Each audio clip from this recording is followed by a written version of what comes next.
ये स्टैटिस्टिक्स का क्लास 10 का बहुत इंपॉर्टेंट क्वेश्चन है जिसमें कहा गया है कि हमें एक अलाउंस दे रखा है ना? बच्चों का और उसमें नंबर ऑफ चिल्ड्रंस दे रखे हैं।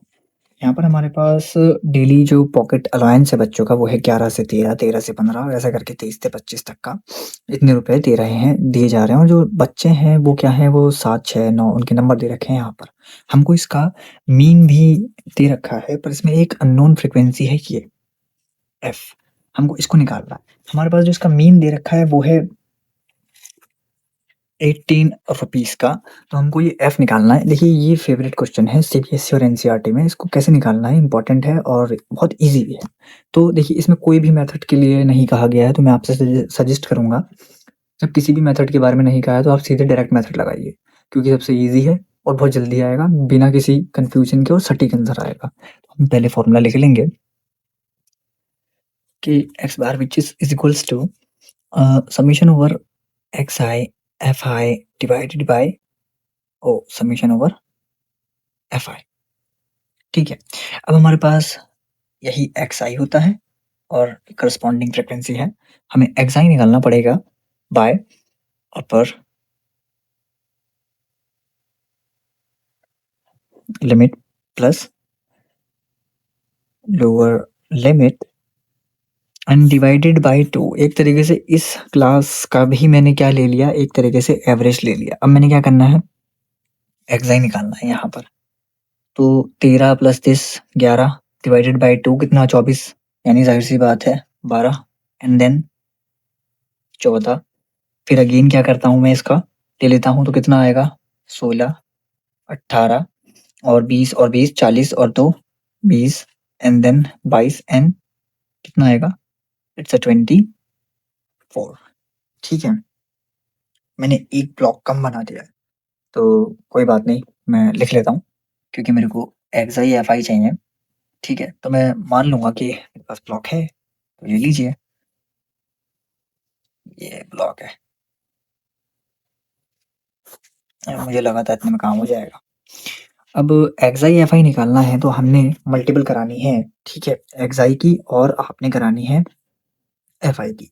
तो हमारे पास है 12 and multiplied by 7 which is a 84 and then है 14 multiplied by 6 which is a 84 again and then a 9 multiplied by 16 which is a 114 sorry हाँ। अब है हमारा 18 multiplied by 13 which is 234 and अगर मैं f की इससे कराता हूँ तो ये आ जाएगा 20 f और 5 multiplied by 22 which is equals to 110 110 और 24 की 4 से करा दो तो आ जाएगा हमारे पास 96। आपने एक बार कंफर्म कर लेना है, जैसे मुझे डाउट हो रहा है 14 6 में तो ठीक ही है और 12 सत्ते 84 होता है, पर तभी मैं कंफर्म कर ले रहा हूँ। और अब मेरे को चाहिए क्या, अब मेरे को चाहिए summation over x I F I divided by summation over F i which is x bar. अब देखिए हमारे पास एक्स बार तो पहले से ही है, हमको ये फ्रिक्वेंसी निकालनी है, बहुत इजीली निकलेगी। ठीक है, अब आप क्या करिए समीशन ओवर एफ आई निकाल लीजिए। 7 6 9 13 5 ये सबको जोड़ दीजिए। तो सबसे बेहतर तरीका यही है जो भी आपको लगे, पर मैं तो 10 बनाने की कोशिश करता हूँ हर बार, जैसे 6 और 4 बना दिया। पर फिलहाल आप जैसा भी यूज़ करें, मैं कैल्सी यूज़ कर रहा हूँ।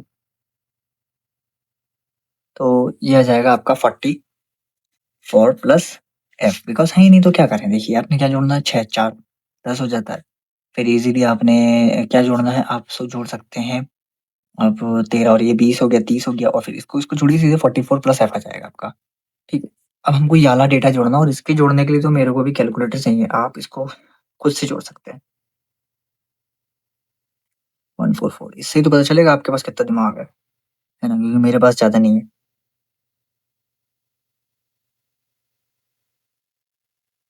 तो ये आ रहा है summation over x I F I मेरा, जो कि बैठ रहा है 752 प्लस 20 एफ। मैं एक बार और चेक कर लेता हूँ इसको। तो 84 plus 84 plus 144 plus 234 plus 110 and plus में 96 सबको ऐड करने में सही आ रहा है और डिवाइड कर दूंगा मैं 44 प्लस एफ से। ठीक है, आप बाकी मेथड का भी यूज़ कर सकते हैं अगर आपको इतनी बड़ी वैल्यूज़ से डिवाइड और मल्टीपल करने में प्रॉब्लम आती है, तो आप उन मेथड की तरफ जा सकते हैं बिकॉज़ वो वैल्यूज़ को और छोटा कर देंगे। तो मैं कैसे निकालूँगा? यहाँ मेरे पास पता है कि 18 है और ये है मेरे पास 752 प्लस 20f अपॉन में 44 प्लस f। तो ये पूरी इक्वेशन इसके साथ मल्टीपल हो जाएगी। तो 44 को अगर मैं 18 से मल्टीपल करता हूँ, 44 into 18 which is 792 plus 18f which is 752 plus 20f। तो मैं यही यूज़ कर लेता हूँ इसको। तो अब ज़ाहिर-सी बात है ये जाएगा इधर और ये आएगा इधर, तो मैं कह सकता हूँ कि 2f which is equals to minus का 752। तो बहुत ईज़ी है, 48 बचेगा, ठीक है। और जो मेरा फ्रीक्वेंसी आई वो कितनी आएगी? वो मेरी 40 डिवाइडेड बाई 2 आ जाएगी, तो फ्रीक्वेंसी कितनी आ गई? जो मेरा f बचा था वो आ रहा है 20। तो कितना आया? 20 आ गया। ठीक है, ये मेरा आंसर हो गया। कोई सा भी मेथड लगाइए, बस मैं कहूँगा कि डायरेक्ट लगाइए बिकॉज़ ये आपका टाइम बचाएगा। तो मान सकता हूँ कैलकुलेशन में आपको टाइम लग सकता है, पर आपको अपनी कैलकुलेशन हार्ड करनी है जितनी हो सके, ठीक है?